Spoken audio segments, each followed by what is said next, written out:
né? Porque a norma, e isso é tão novo, esse modelo de família que a gente chama como tradicional, eu acho muito louco. Então, não queria entrar nesse termo, mas já entrei. Então, quando falam assim, mas vocês querem destruir a família. Não, né? O que a gente quer é construir outras formas de viver e de forma nenhuma isso coloca em xeque o que está aí. Mas a hegemonia tem muito medo de perder esse espaço. Eu acho que isso está em outro versículo, para a gente falar melhor. E o que você está chamando de criança trans? Foi a pergunta que Vinícius me fez. E que eu fiquei muito tempo ecoando, assim, tipo, nossa... É mesmo, eu nunca perguntei para as crianças o que elas acham. Assim, eu atendo algumas crianças trans.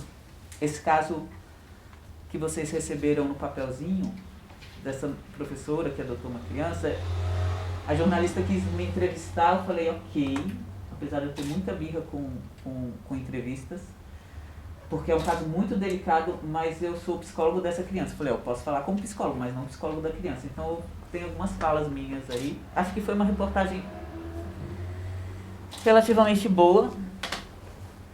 Então eu coloquei ela aí pra gente... Porque eu acho que ela traz elementos pra gente dialogar também, pra vocês trazerem perguntas se quiserem. Mas eu nunca perguntei, assim. E aí eu falei com a mãe que eu ia trazer essa reportagem, com a mãe da criança, e falei com a criança também. Falei, olha, eu vou pra um lugar assim, vai ter um monte de gente assim, o que você acha? Ela ficou super animada, falou que queria que falasse sim dela, que queria que todo mundo conhecesse ela, que queria vir, essa coisa toda. Aí eu perguntei assim, a gente vai falar de crianças trans, o que você acha disso? Eu acho legal. Aí eu falei, você se identifica como uma criança trans? E ela falou, nunca pensei nisso. E é muito doido, porque não é uma criança que tem uma questão. Quando eu perguntei isso pra ela, porque a gente nunca tinha falado esse nome na sessão. É uma criança que sabe que tem uma divergência de gênero, que sabe que tem toda uma questão tensa em torno da genitália dela. E é bem isso mesmo, né? A gente fala da psicanálise, essa coisa do falo e essa coisa das genitálias, nossa. E aí eu tenho pensado um pouco, né? Não fico perguntando isso para as crianças, mas nesse diálogo que a gente teve antes de vir para cá, isso coube como pergunta. E tem ficado frágil para mim esse termo criança, né? Se a gente nem nasce gente, se a gente não nasce... Então, a princípio, a gente podia dizer que todo mundo nasce trans. E depois, na doutrinação de gênero que a gente recebe, a gente vai virando cis, assim. Mas, a princípio, a gente nasce qualquer coisa, assim. Não gosto de pensar o termo trans como alguém que transiciona, sai de um polo e vai para outro.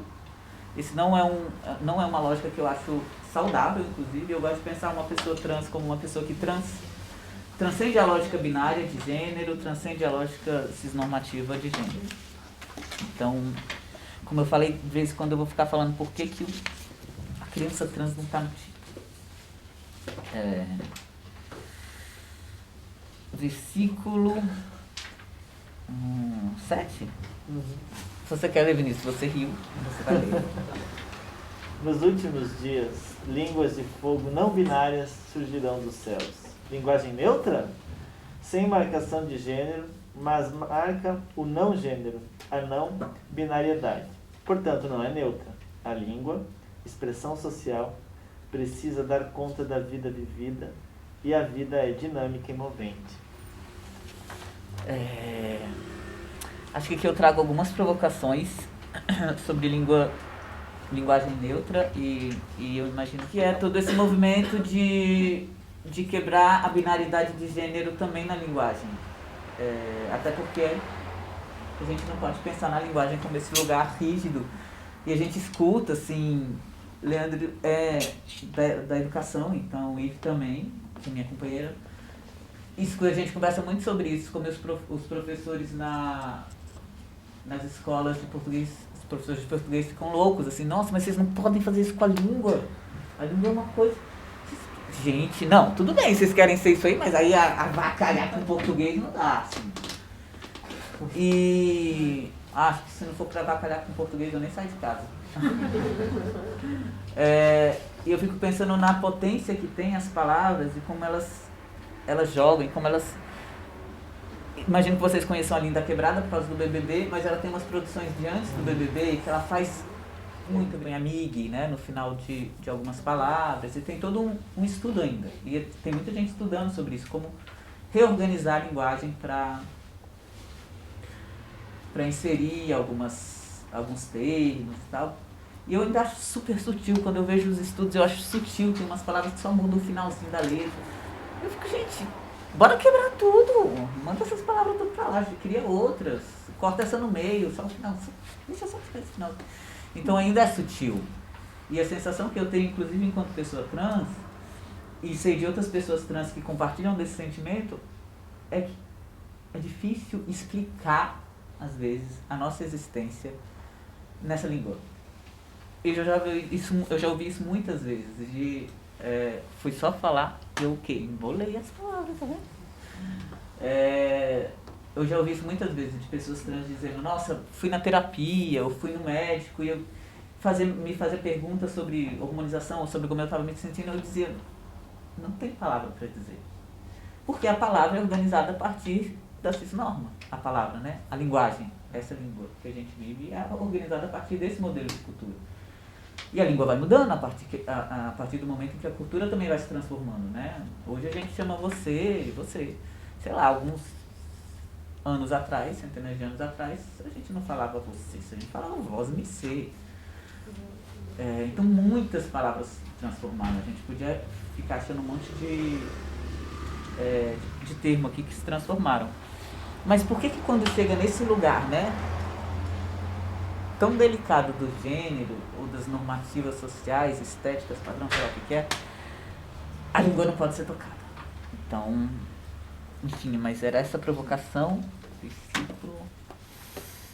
Capítulo 2, olha só, do livro de Insurgentes, versículo 1. Eis que dos céus trombetas soarão, anunciando a infância como território de disputas ideológicas. Abre aspas, as que confiam na travesti são como os montes de Sião, que não se abalam, mas permanecem para sempre.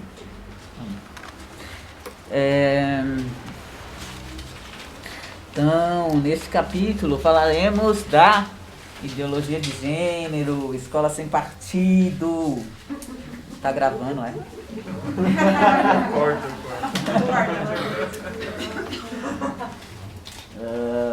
Pois é, vamos lá, né? Mas antes da gente chegar, acho que é importante colocar aqui, versículo 2, a moral e a ética no vale de ossos secos. Moral, como a manutenção dos valores e costumes, e a ética como caminhar perguntando. Esse termo caminhar perguntando é um termo dos zapatistas do México, que trazem essa reflexão sobre... que é uma história do subcomandante Marcos, que estava com uma pessoa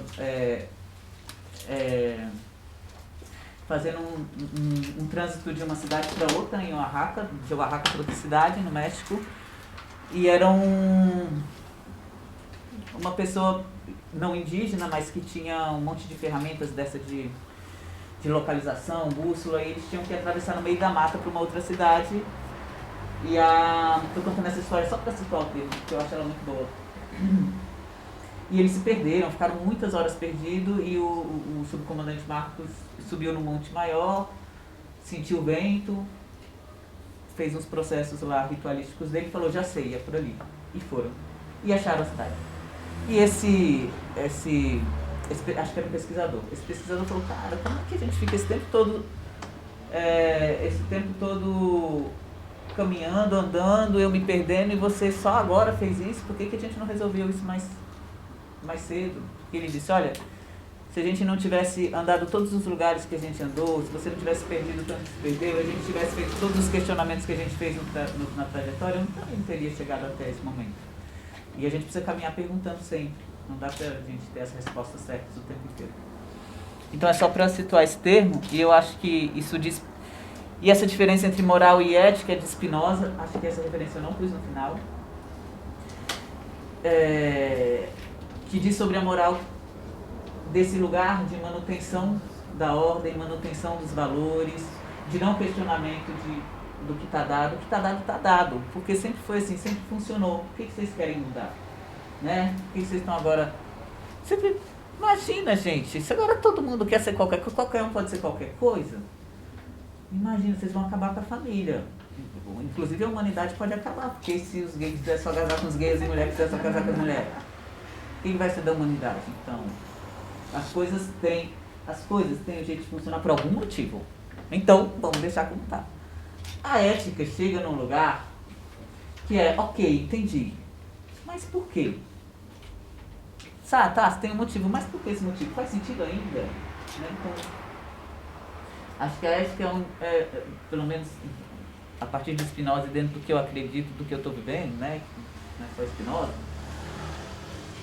que eu acredito que a ética é o que faz a gente se questionar, assim, se indagar sobre... Tá, mas não faz sentido nenhum. Ou faz, ou volta atrás, é um deslocador para mim. E eu acho que eu trouxe a ética e a moral porque vai fazer sentido no resto dos versículos. Versículo 3. Quem quer ler? Isso é muito bom. Livrai-nos da ideologia de gênero. Não existe prática educativa, social e de cuidado que não seja ideológica. Resta saber se a ideologia é a manutenção da ordem das opressões ou da transformação. É isso. Quem fala de ideologia como, inclusive, mas ele usa esse termo, né, o Paulo Freire, se a sua ideologia é inclusiva ou excludente. Eu não gosto do termo inclusiva e o Vinícius pode falar disso, é muito bom o Vinícius falando disso, eu queria muito te ouvir mais, na verdade, né?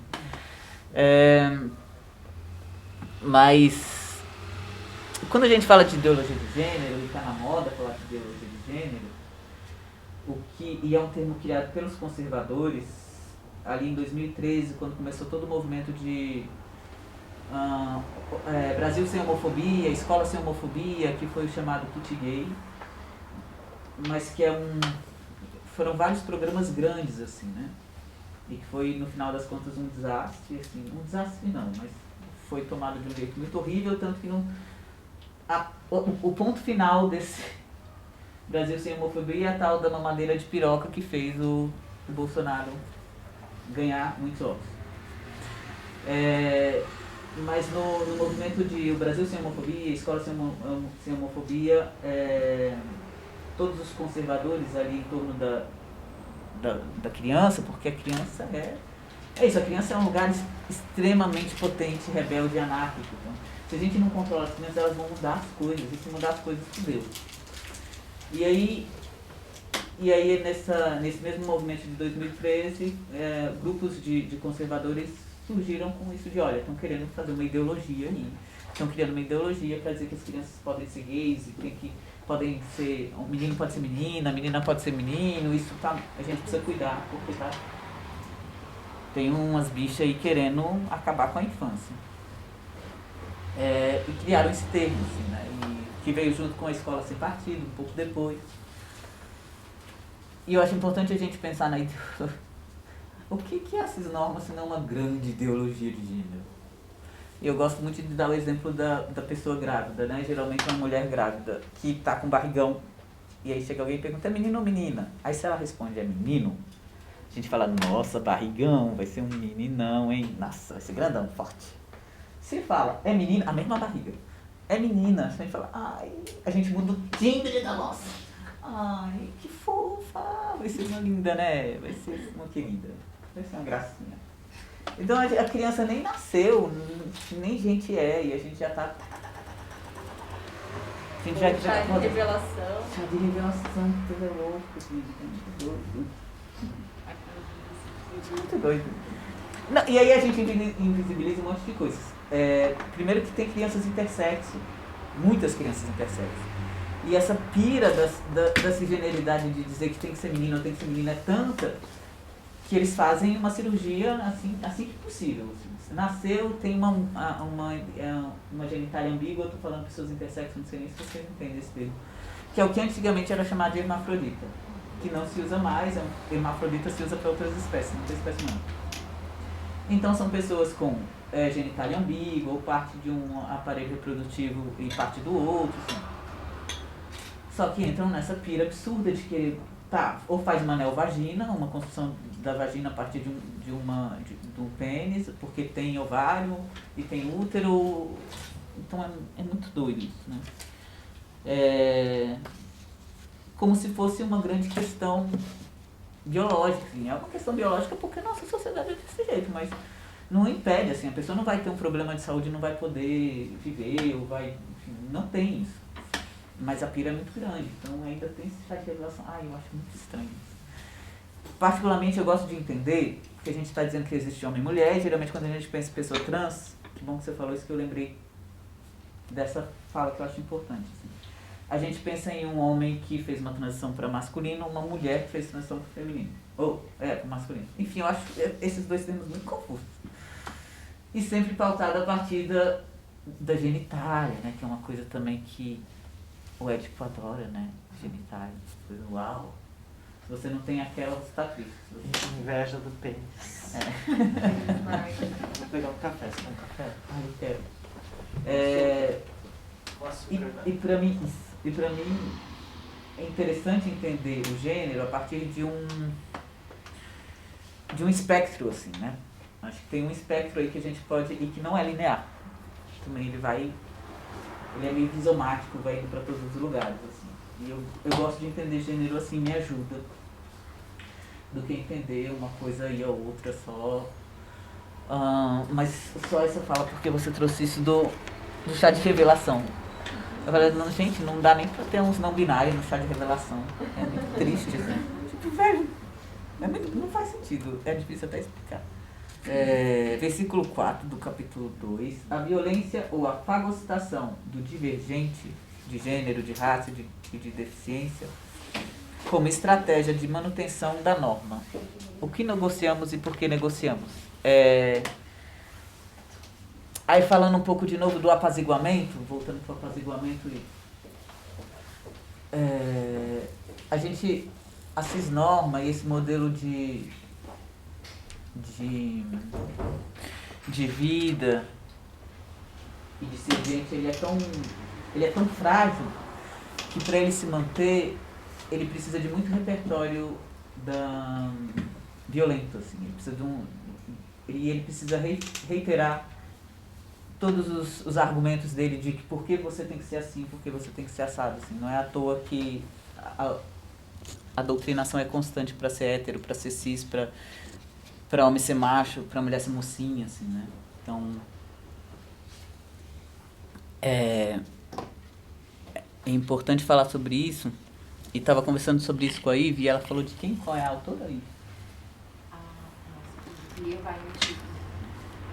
Que fala de branquitude, mas que fala da violência contra as pessoas negras, como esse lugar de reiterar que o lugar do branco é o lugar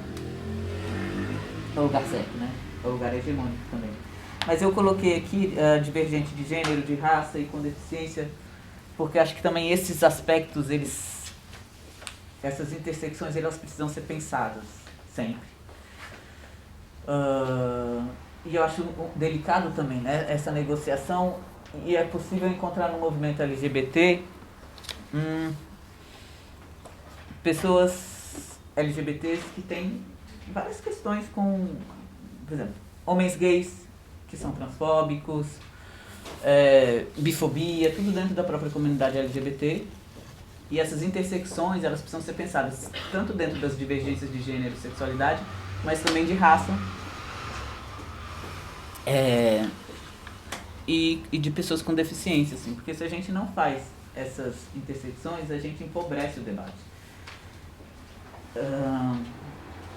Eu esqueci esse dado, mas a ANTRA traz um dado sobre, por exemplo, só 4% de pessoas trans têm emprego formal. Eu acho esse dado bizarro. 4% de pessoas trans têm emprego formal. E a maioria das mulheres trans travestis, elas estão na prostituição. A maioria. E a maioria delas são assassinadas também. Só que aí tem o número das mulheres trans travestis negras que é muito maior, assim, em termos de assassinato e de subemprego. Então, se a gente está numa clínica que se propõe a ser uma clínica da escuta, a gente precisa ouvir esses sujeitos a partir desses vários lugares que eles ocupam. Inclusive o lugar de deficiência, que também não se debate muito. E eu quis pôr aqui só pra gente se lembrar e não se esquecer de que é muito maior do que a gente pensa. Tantas coisas nessa vida, né? Capítulo 2, versículo 4 já foi, né? Então, capítulo 3, quem quer ler o capítulo 3, versículo 1? Lançai fora as infâncias dissidentes e regozijai-vos na fé da norma, abre aspas, entre as mortas, não devia procurar. Mona, ponha-se nesse dia sobre as nações e sobre os reinos, fechado. Muito bom. Bom, aqui eu vou trazer nesse capítulo alguns dados, na verdade. Que foi uma pesquisa que eu fiquei fazendo essas últimas semanas. E